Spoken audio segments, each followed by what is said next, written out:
আমি উপস্থিতি আজকে যেই জুলাইয়ের উপর ভিত্তি করে যেই শহীদদের আত্মত্যাগের মাধ্যমে আজকে আমরা নতুন বাংলাদেশ পেয়েছি। আজকে যে নির্বাচন হয়েছে সেই নির্বাচন নিয়ে অনেক প্রশ্ন আছে। যাই হোক, তারপরও নির্বাচনের পর যেই সরকার এসেছে সেই সরকার আজকে জুলাইকে অস্বীকার করে। আজকে আমরা সেই দলের ইতিহাস যদি দেখতে পাই, তারা সব সময় এই জাতির সাথে প্রতারণাই করেছে। ৭৫-এর যে বিপ্লবী ছিল সেই বিপ্লবের ফসল তারা ঘরে তুলে গেছে, বিপ্লবীদের সাথে তারা প্রতারণা করেছে। ৯০-এর গণ অভ্যুত্থান পরবর্তী বিপ্লবীদের সাথে তারা প্রতারণা করেছে। ২৪-এর জুলাই বিপ্লবের যারা বিপ্লবী আছে সেই বিপ্লবীদের সাথে, বিপ্লবের আকাঙ্ক্ষার সাথে আমরা তাদের প্রতারণায় দেখতে পেয়েছি।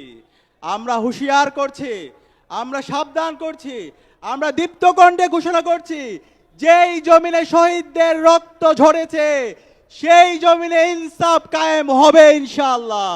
জনাব মোহাম্মদ সাদিককে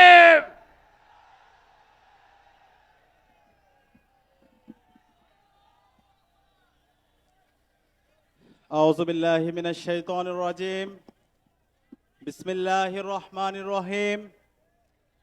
বাংলাদেশ খেলাফত মজলিস কর্তৃক আয়োজিত আজকের বিশাল গণসমাবেশে উপস্থিত আজকের আয়োজনের সংগ্রামী সভাপতি, উপস্থিত জাতীয় নেতৃবৃন্দ, উপস্থিত বিপ্লবী ছাত্র জনতা, উপস্থিত সাংবাদিক বন্ধুগণ, আসসালামু আলাইকুম ওয়া রাহমাতুল্লাহি ওয়া বারাকাতুহু।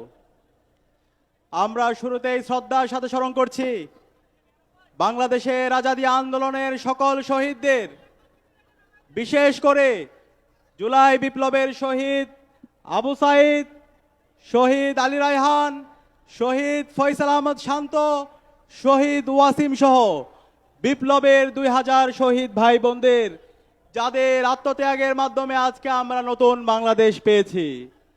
একই সাথে দোয়া করছি সকল গাজী ভাই বোনদের জন্য, যারা এখনো হাসপাতালের বেতে কাতরাচ্ছেন, যারা এখনো পঙ্গু অবস্থায় আছেন, যারা তাদের চোখ হারিয়েছেন, পা হারিয়েছেন। আল্লাহর কাছে দোয়া করছি আল্লাহ তাআলা যেন সকল গাজী ভাই বোনদেরকে দ্রুত সময়ের মধ্যে সুস্থতার নিয়ামত দান করে। একই সাথে শ্রদ্ধার সাথে স্মরণ করছি আধিপত্যবাদের বিরুদ্ধে, আগ্রাসনের বিরুদ্ধে যিনি সব সময় বলিষ্ঠ কণ্ঠস্বর ছিলেন, যিনি সব সময় ইনসাফের পক্ষে কথা বলেছেন, আমাদের সহযোদ্ধা শহীদ শরীফ উসমান হাদিকে। শহীদ শরীফ উসমান হাদির যে লড়াই, সেই লড়াই হচ্ছে আমাদের লড়াই। শহীদ উসমান হাদি আমাদেরকে যে আজাদির রাস্তা দেখিয়েছে, সেই আজাদির লড়াই চালিয়ে যাওয়া হচ্ছে আমাদের কাজ। সংগ্রামী উপস্থিতি আজকে যেই জুলাইয়ের উপর ভিত্তি করে যেই শহীদদের আত্মত্যাগের মাধ্যমে আজকে আমরা নতুন বাংলাদেশ পেয়েছি। আজকে যে নির্বাচন হয়েছে সেই নির্বাচন নিয়ে অনেক প্রশ্ন আছে। যাই হোক, তারপরও নির্বাচনের পর যেই সরকার এসেছে সেই সরকার আজকে জুলাইকে অস্বীকার করে। আজকে আমরা সেই দলের ইতিহাস যদি দেখতে পাই, তারা সব সময় এই জাতির সাথে প্রতারণাই করেছে। ৭৫-এর যে বিপ্লবী ছিল সেই বিপ্লবের ফসল তারা ঘরে তুলে গেছে, বিপ্লবীদের সাথে তারা প্রতারণা করেছে। ৯০-এর গণ অভ্যুত্থান পরবর্তী বিপ্লবীদের সাথে তারা প্রতারণা করেছে। ২৪-এর জুলাই বিপ্লবের যারা বিপ্লবী আছে সেই বিপ্লবীদের সাথে, বিপ্লবের আকাঙ্ক্ষার সাথে আমরা তাদের প্রতারণায় দেখতে পেয়েছি। আমরা হুঁশিয়ার করছি, আমরা সাবধান করছি, আমরা দীপ্ত কণ্ঠে ঘোষণা করছি, যেই জমিনে শহীদদের রক্ত ঝরেছে সেই জমিনে ইনসাফ কায়েম হবে ইনশাআল্লাহ। আর যারা শহীদদের সাথে গাদ্দারি করবে, শহীদদের সাথে যারা প্রতারণা করবে, তারা ধুলোর সাথে মিশে যাবে। আমরা দেখতে পাচ্ছি ওই দল আজকে পাগল হয়ে গেছে।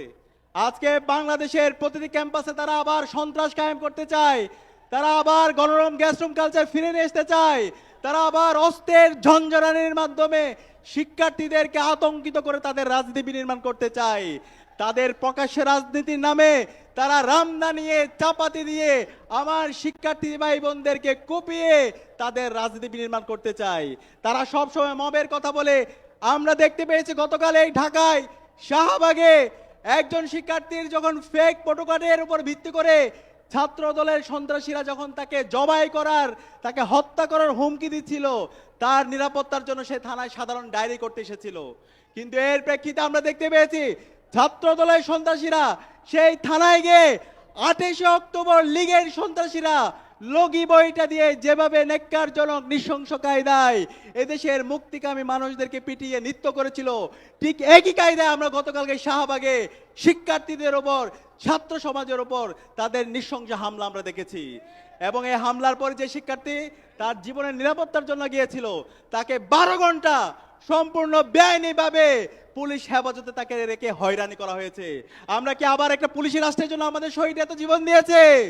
সুতরাং আমরা সাবধান করছি, মাননীয় প্রধানমন্ত্রী তারেক রহমান, আপনি যদি মনে করেন যে ক্ষমতায় এসে আপনি যা ইচ্ছে তাই করবেন, জুলাই সনদকে আপনি অধ্যাদেশকে বাতিল করে দিবেন, গণভোটকে অস্বীকার করবেন, মানবাধিকার অধ্যাদেশ বাতিল করবেন, গুম প্রতিরোধ প্রতিকার অধ্যাদেশ বাতিল করবেন এবং এর মাধ্যমে আপনি হাসিনা হয়ে উঠতেও পারবেন। আমরা সাবধান করছি, এই স্বাধীন বাংলাদেশে আপনাদের এই ফেসিবাদ আমরা কায়েম হতে দেব না। আমরা এখন অনুরোধ করব যে এই কমিটমেন্ট আপনি দিয়েছেন, যে গণভোটে হায়ের পক্ষে আপনি ক্যাম্পেইন করেছেন, সেই কথা আপনি রাখেন। এই জাতিকে সাথে নিয়ে, সবাইকে সাথে নিয়ে শহীদদের আকাঙ্ক্ষার আলোকে একটা নতুন বাংলাদেশ বিনির্মাণের জন্য কাজ করেন। এবং যে সন্ত্রাসীরা আছে, ছাত্র দলের, যুব দলের, বিএনপির যারা সন্ত্রাস নৈরাজ্য কায়েম করছে, এই সন্ত্রাসীদেরকে সামলান এবং তাদেরকে বিচার আওতায় নিয়ে আসেন।